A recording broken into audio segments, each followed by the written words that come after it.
જેની આતુરતાથી પ્રતીક્ષા હતી એ દિવ્ય ક્ષણ આવી પહોંચી. વર્ણામાં ગુરુકુલના આંગણે આજે પ્રભાત કંઈક અલગ જ તેજ લઈને આવી. ગુરુદેવની ગાડી જેવી જ પરિસરમાં પ્રવેશી આખું વાતાવરણ ગુરુજીના આગમનથી ગુંજી ઉઠ્યું. ગુરુદેવની ગાડી પર ચંદનથી ચાંદલો કરી અને પુષ્પથી વધામણા થયા. વિદ્યાર્થીઓ દ્વારા બેન્ડ નાદ સાથે રાસ સાથે સ્વાગત શરૂ થયું. પૂજ્યપાદ ગુરુવર્ય શ્રી દેવકૃષ્ણદાસજી સ્વામીના પગલા ગુરુકુલની આ પવિત્ર ધરા પર પડ્યા. એ ગુરુ મહારાજને પુષ્પમાળા અર્પણ કરી. પછી ગુરુ મહારાજ સંત આશ્રમમાં પ્રવેશ કર્યો. ત્યાં તેમણે ઠાકોરજીના દર્શન કર્યા અને પછી બધા સંતો અને હરિભક્તો એ ગુરુ મહારાજને દંડવત કર્યા. ત્યારબાદ ગુરુ મહારાજે વડોદરા શહેરના હરિભક્તોને આશીર્વાદ પ્રદાન કર્યા. ત્યારબાદ ગુરુ મહારાજને દરેક હરિભક્તોએ ફૂલોના હાર પહેરાવીને વડોદરાના આંગણે સ્વાગત કર્યું. થોડી વારમાં ગુરુ મહારાજ હોસ્ટેલના કેમ્પસમાં પધાર્યા અને ત્યાં ગુરુકુલના વિદ્યાર્થીઓ દ્વારા ગુરુ મહારાજનું ભવ્ય પુષ્પવર્ષા અને નૃત્ય સાથે વધામણા થયા. ત્યારબાદ દરેક વિદ્યાર્થીઓએ પોતાના હાથમાં ધ્વજ લઈ અને ગુરુ મહારાજનું સ્વાગત કર્યું.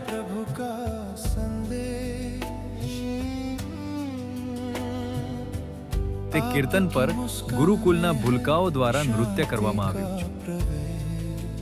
ત્યારબાદ ગુરુ મહારાજનો સભા મંડપમાં પ્રવેશ થતા જ માહોલ એકદમ ભક્તિમય બની ગયો. ઠાકોરજીના દિવ્ય દર્શન કરી ગુરુદેવ પોતાના આસન પર બિરાજમાન થયા.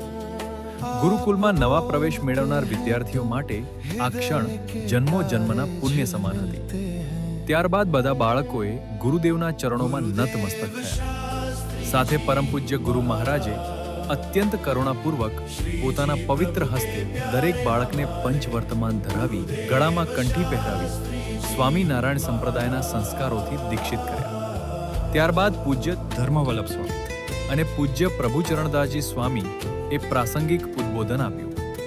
ગુરુ મહારાજે પોતાના આશીર્વચનમાં સંસ્કારયુક્ત શિક્ષણ અને ભક્તિમય જીવન જીવવાની અમૃતવાણી વહાવી, જે દરેકના હૃદયમાં કાયમ માટે અંકિત થઈ ગઈ.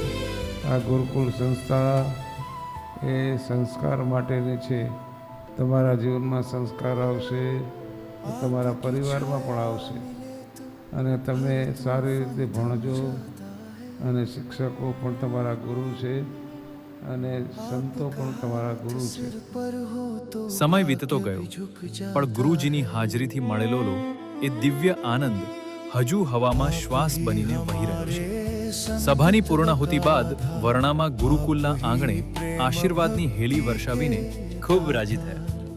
છેલ્લે હું એટલું જ કહીશ, આપની ઉપસ્થિતિ અને આશીર્વાદની આ અમૂલ્ય ક્ષણો હંમેશા અમારી સ્મૃતિઓમાં અંકિત રહેશે.